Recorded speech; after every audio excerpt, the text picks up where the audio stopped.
সকালে রোদ ফোটে যেমন ধীরে ধীরে, ঠিক তেমন করে ফুটেছিল সেই ফুলটা বারান্দার কোণে রাখা ছোট টবের মাঝখানে।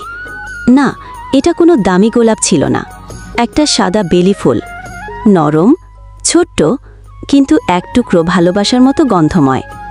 প্রতিদিন সকালে ফুলটা তার দিকে মুখ তুলে তাকাত, আর সে তাকিয়ে ভাবত, এই ফুলটা বুঝি ওরই মতো শান্ত, ধীরে ধীরে ভালোবাসা ছড়িয়ে দেয়। কখনো চিৎকার করে না, কিন্তু মনের গভীরে নরম একটা অনুভব ফেলে যায়। একদিন হঠাৎ সে বুঝল, ফুলটা আর ফুটছে না।